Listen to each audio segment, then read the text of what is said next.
कारतूस के खोखे उस जगह से मिले हैं जहां शुभेंदु अधिकारी के पर्सनल असिस्टेंट चंद्रनाथ रथ की गोली मारकर हत्या कर दी गई है। बंगाल की फोरेंसिक टीम भी मौके पर पहुंच चुकी है। हालांकि फोरेंसिक के बाद ही पूरी तरह से पता चल पाएगा चंद्रनाथ रथ की हत्या ब्लॉक पिस्टल से हुई या फिर किसी और हथियार से।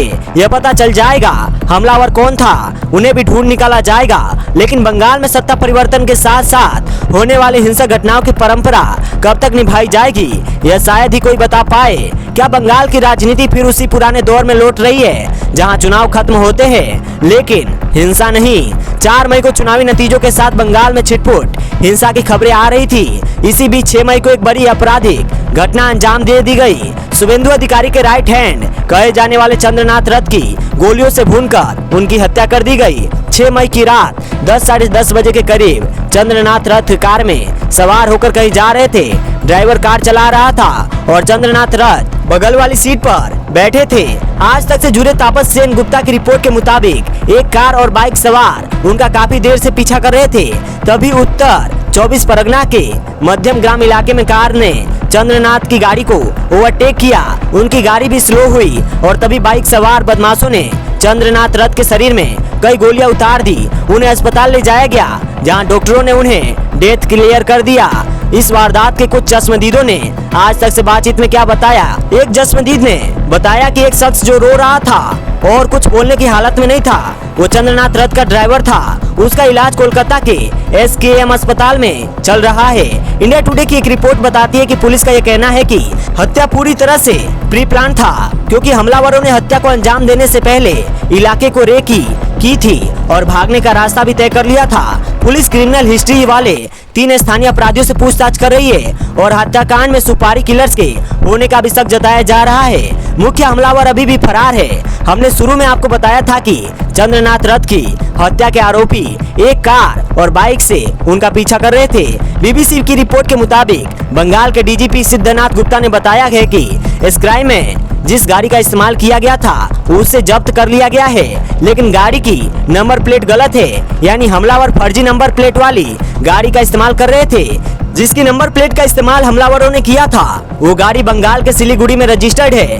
गाड़ी के असली मालिक का कहना है कि उन्होंने करीब 2 हफ्ते पहले अपनी गाड़ी ऑनलाइन बेचने के लिए डाली थी और हो सकता है कि वहीं से उनकी नंबर प्लेट की नकल की गई हो।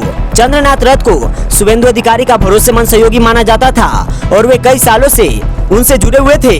वह राजनीतिक कामों में भी काफी एक्टिव थे, जिसमें हाई प्रोफाइल भवानीपुर का चुनाव भी शामिल है। बीजेपी की सीनियर लीडर किया घोष ने दावा किया है कि चंद्रनाथ को उनकी सियासी भूमिका की वजह से निशाना बनाया गया।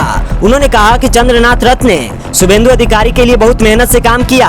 यह कोई अचानक हुई घटना नहीं है। इस हत्या के पीछे राजनीतिक रंजिश हो सकती है। बीजेपी नेता राहुल सिन्हा का कहना है कि मामले में इंसाफ चाहिए, बदला लेने। देखिए, साजिश ऐसा ही है जो शुभेंदु अधिकारी को कुछ नहीं कर पाया, उनका साथी को तो करे। उनका मनसा यही था। हमारा सारे कार्यकर्ता भड़क उठेगा, पूरा बंगाल में कानून का स्थिति पूरा नष्ट हो जाएगा और उस समय उससे तृणमूल थोड़ा लाभ लेने की कोशिश करेगा। लेकिन सोचा उसका फैक्टर जैसा ऐसा।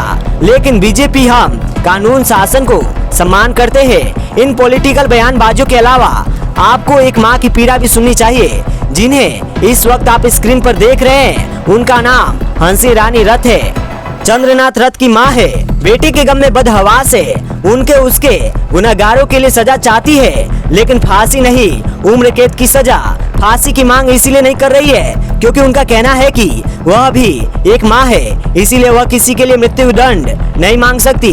यहाँ एक बात ध्यान देने वाली है कि यह घटना ऐसे समय में हुई है जब बंगाल में राजनीतिक माहौल पहले से बहुत गर्म है। इस हत्या के लिए TMC को कटघरे में खड़ा किया जा रहा है, जबकि TMC ने आरोपों से इनकार किया है और हत्या की कड़ी निंदा की है। फिलहाल चंद्रनाथ रथ की हत्या की जांच के लिए SIT बनाई गई है। IG लेवल के अधिकारी इस SIT को हाइड कर रहे हैं। अब इस मामले में जो भी अपडेट आएगा हम आप तक यूं ही पहुंचाते रहेंगे। जुड़े रहे हमारे साथ डिजिटली टॉक्स इंडिया के साथ। जय हिंद, जय भारत।